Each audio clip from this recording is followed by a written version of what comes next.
The night the fairy first broke the oldest law of her kind, the sky itself seemed to hold its breath. The moon burned brighter than it ever had, silver light spilling like a warning across the forest, and deep within the roots of the ancient world tree, a heart that was never meant to love a human began to ache. This was not the gentle ache of curiosity or passing wonder, but a deep, terrifying pull that felt like destiny tightening its grip. One choice, one moment of compassion, would set into motion a chain of sacrifice, longing, and hope that would change two worlds forever. Before we go deeper into this emotional journey, take a moment to pause. If you believe in kindness, second chances, and the idea that love can cross even the most impossible boundaries, please like this video, share it with someone who believes in magic, leave a comment about what love means to you, and subscribe to the channel for more heart-touching stories like this one. The fairy's name was Leora, and she belonged to the hidden realm of Éowyn, a place invisible to human eyes and protected by ancient enchantments older than memory. Éowyn was not made of glittering fantasy alone, but of responsibility, balance, and rules that preserved the fragile harmony between magic and the mortal world. Fairies were guardians, healers, and watchers sworn to protect nature without interfering in human fate. Love, especially love for a human, was forbidden not because it was seen as wrong, but because it was believed to be unbearable. Fairies lived for centuries, sometimes millennia, while humans flickered briefly like candles in the dark. To love a human was to choose endless grief. Leora had always been different, though no one openly said it. Where other fairies were content to observe from a distance, she lingered closer to the edges of the human world. She watched farmers toil under the sun, children chase fireflies at dusk, and travelers rest beneath old trees without ever knowing they were protected. She felt drawn to the rawness of human emotion, the way they loved fiercely despite knowing everything they cherished would one day end. To Leora, this fragility did not seem foolish, it seemed brave. The night everything changed. A storm tore through the forest with unusual fury. Thunder cracked like breaking stone.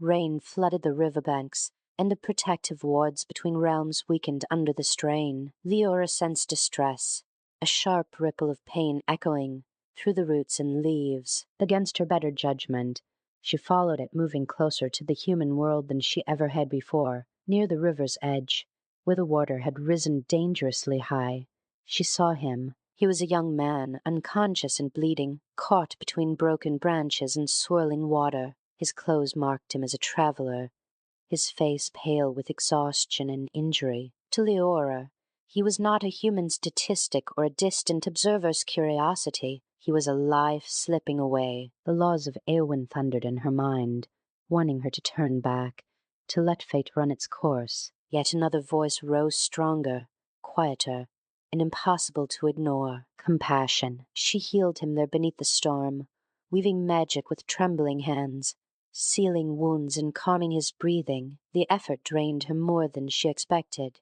and when his eyes finally opened, confusion and fear flashed across his face. Leora vanished before he could fully see her, dissolving into rain and shadow. But something had already been irrevocably altered. Magic had crossed the boundary, and so had her heart. The human survived. His name, which Leora learned later through whispered winds and rustling leaves, was Elias. He returned to the forest again and again in the following weeks, drawn by a sense he could not explain. He felt watched, protected, and strangely less alone when he walked beneath the towering trees. Leora watched him from afar, telling herself it was only curiosity, only the need to ensure he had healed properly. Yet each time she saw the quiet determination in his eyes, the way he paused to help injured animals or left food for birds.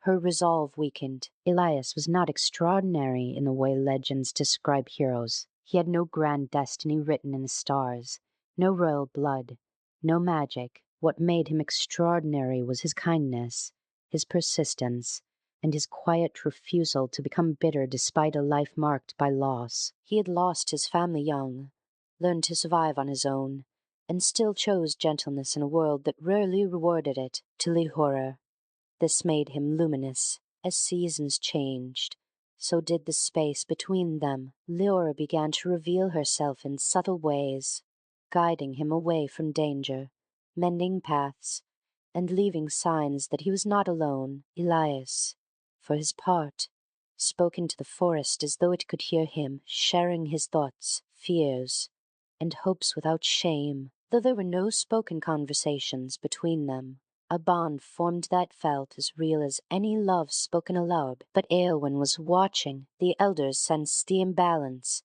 the growing thread of forbidden attachment stretching between realms. Leora was summoned before the council, her presence heavy with unspoken accusation. They did not scold her with anger, but with sorrow, reminding her of the countless fairies before her who had loved humans and been destroyed by grief. They showed her visions of immortals watching lovers age, wither, and die, leaving behind centuries of regret. They warned her that continued interference would not only doom her heart, but could unravel the fragile barrier protecting both worlds. Leora listened, her wings trembling, her resolve cracking under the weight of truth. She promised to stop, to return to her duties, to let the human live his life untouched by her presence. For a time, she tried. She avoided the forest edges, buried herself in healing roots and restoring streams, and convinced herself that distance would dull the ache. It did not. Elias felt the absence immediately. The forest seemed colder, quieter, as though something vital had been taken from it. His dreams grew restless, filled with images of light slipping through his fingers. He did not know what he had lost, only that something precious was missing. Drawn by instinct, he ventured deeper into the forest than ever before, crossing thresholds meant to remain unseen. This was the second breaking of the lore.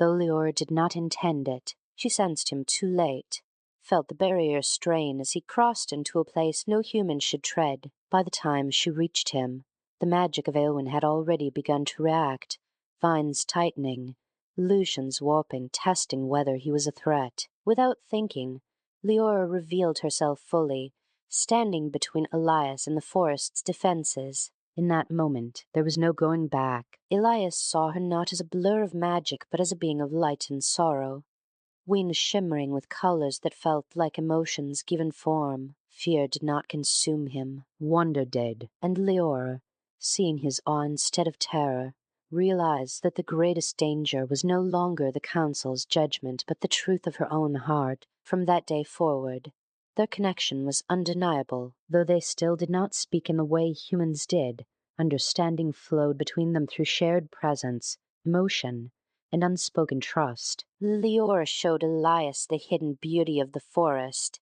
and Elias showed Leora the quiet resilience of humanity. Love grew not in grand declarations, but in small, steady moments of care. The cost, however, was rising. Éowyn began to weaken. Seasons shifted unpredictably.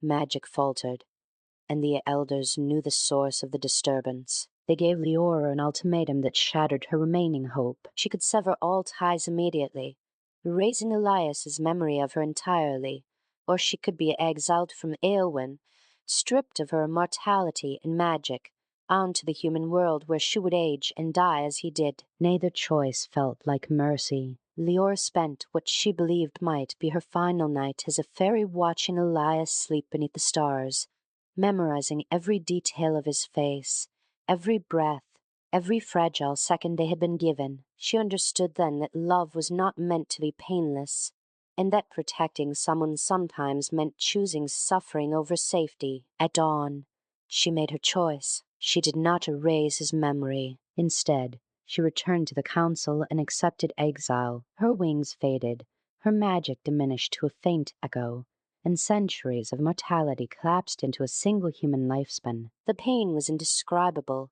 like losing an entire universe inside her chest. But beneath it was a quiet certainty. She had chosen love not as a fleeting emotion, but as an act of courage. When Elias found her at the forest's edge, she was no longer radiant light, but something softer, more fragile, and achingly real. Though no words were exchanged, he understood that everything had changed, and that she had chosen him at great cost. Together, They left the forest, stepping into a life uncertain and finite. But years passed not in the timeless blur of fairy existence, but in measured seasons. They built a humble life filled with simple joys and inevitable hardships. Leora learned the weight of exhaustion, the fear of illness, and the beauty of growing older alongside someone rather than watching them fade alone. Elias learned that love was not diminished by mortality, but made more precious because of it. The world did not become perfect. There were moments of regret, flashes of longing for the magic Leora had lost, and nights when fear of the future pressed heavily on them both. Yet there was also laughter, warmth, and a sense of belonging neither had ever truly known before. As Leora aged, she felt no bitterness toward Éowyn. She understood now that the Lores had been born of fear, not cruelty. Love had not destroyed her. It had transformed her. In her final years, as her strength waned, the forest began to change once more. Flowers bloomed out of season.